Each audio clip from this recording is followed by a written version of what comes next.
सर्व आदरणीय विद्यार्थी मित्रांना नमस्कार। महाराष्ट्र सेट परीक्षा पेपर क्रमांक 1 मधील 8वे युनिट ICT या टॉपिकमध्ये digital initiatives in higher education या सब टॉपिकमध्ये डिजिटल इनिशिएटिव्ह म्हणून एक स्पेशल प्रोग्राम भारत सरकारने आयोजन केलेले आहे। त्या प्रोग्रामचं नाव आहे PM ई-विद्या। PM ई-विद्या। PM म्हणजे प्रधानमंत्री, ई म्हणजे इलेक्ट्रॉनिक, विद्या इलेक्ट्रॉनिक माध्यमातून विद्यार्थ्यांना शिक्षा देण्याची उद्दिष्ट या PM ई-विद्यामध्ये आहे। इलेक्ट्रॉनिक घटकांचा मदत घेऊन विद्यार्थ्यांना एज्युकेशन देणे, ई-विद्या इलेक्ट्रॉनिक विद्या। तर इथं या योजनेच्या खाली वेगवेगळ्या ॲक्टिव्हिटी घेतल्या जातात। तर प्रधानमंत्री ई-विद्या ही जी इनिशिएटिव्स आहे, ही जी काही डिजिटल इनिशिएटिव्ह आहे, मिनिस्ट्री ऑफ एज्युकेशन यांच्या अंतर्गत हे राबविले जातात। हे लक्ष द्या, हे पेपरला प्रश्न विचारले होते त्यावेळी मी उत्तर चुकीचं दिलं होतं, परंतु उत्तर हे आहे। PM ई-विद्या या योजनेची उद्घाटन कोणी केलेत? Finance minister Nirmala Sitharaman. निर्मला सीतारामन या मॅडम यांनी PM ई-विद्या या प्रोग्रामची लॉन्चिंग केलेले आहेत। कोणत्या दिवशी? 30 मे 2020, 30 मे 2020 रोजी PM ई-विद्याची लॉन्चिंग झालेली आहे। आणि हे जे PM ई-विद्या आहे ह्याचं नेमकं त्याचं प्रमुख उद्देश, ऑब्जेक्टिव्ज काय आहे? तर digital access to education, education घेण्यासाठी डिजिटल माध्यमातून एज्युकेशन घेणे, डिजिटल ॲक्सेस, डिजिटल माध्यमातून एज्युकेशन घ्यायचं आहे।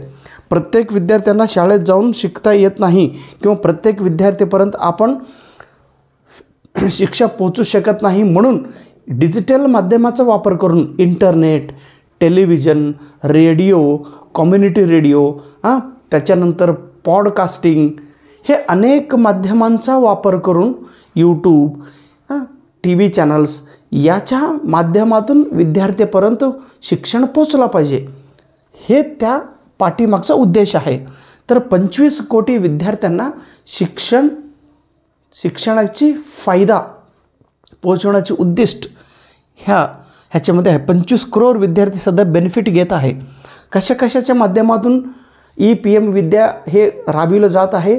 दीक्षा ॲपच्या सहाय्याने। D म्हणजे डिजिटल, I म्हणजे इन्फ्रास्ट्रक्चर, K म्हणजे नॉलेज, SH म्हणजे sharing, digital infrastructure knowledge for sharing याच्या माध्यमातून सुद्धा आपण विद्यार्थ्यांना कंटेंट देतो। स्वयंच्या माध्यमातून, S म्हणजे सेल्फ स्टडी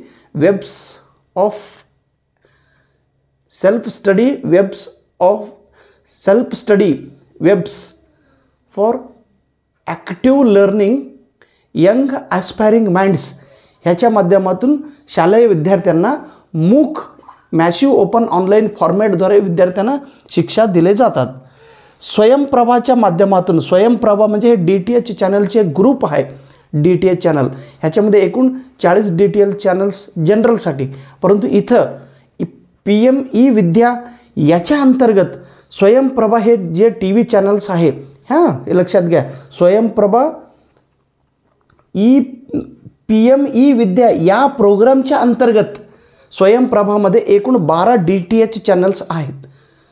1ली ते 12वीपर्यंत प्रत्येक क्लासला, प्रत्येक स्टँडर्डला, प्रत्येक वर्गाला एक DTH TV चॅनल्स आहे।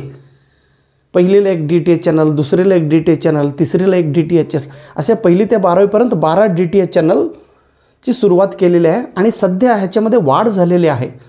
तर जेव्हा मी ऑथेंटिक हे PM ह्या वेबसाईटवरती पाहिल्यानंतर 280 सध्या DTH चॅनल्स आहे। ओके, पूर्वी 12 होती, आता 280 झालेले आहेत। तर आता नेमकं हे use of radio, community radio आणि central board of secondary education CBSEचा पॉडकास्ट शिक्षावाणी ह्याच्यामार्फत विद्यार्थ्यांना एज्युकेशन दिले जातात. तर आता हे जनरल विद्यार्थ्यांना असेल तर इथं दिव्यांग विद्यार्थ्यांसाठी सुद्धा PM-E विद्यामध्ये फॅसिलिटी आहे. कंटेंट, इलेक्ट्रॉनिक कंटेंट, ज्या विद्यार्थ्यांना ऐकू येत नाही, ज्या विद्यार्थ्यांना दिसत नाही, अशा व्हिज्युअली इम्पेअर्ड आणि हिअरिंग इम्पेअर्ड विद्यार्थ्यांना, त्या विद्यार्थ्यांना काय म्हणतात, CWSN. C म्हणजे चिल्ड्रन, W म्हणजे विथ, S म्हणजे special need, children with special needs या विद्यार्थ्यांना सुद्धा PM-E विद्या अंतर्गत DTH TV चॅनल्सच्या माध्यमातून विद्यार्थ्यांना शिकविले जातात. आणि PM-E विद्या ह्या अंतर्गत विद्यार्थ्यांना फ्री ऑनलाईन कोचिंग दिले जातात. जे JEE आणि नीट एक्झाम प्रिपरेशन करणाऱ्या विद्यार्थ्यांना फ्रीमध्ये कोचिंग दिले जातात. साथी हे जे प्रोग्राम्स आहे PM-E विद्या अंतर्गत होत आहे. ओके, साथी व्यवस्थित हे तुम्ही लक्षात ठेवा. Okay, thank you so much. नमस्कार. तू मेरा साथी, तू मेरा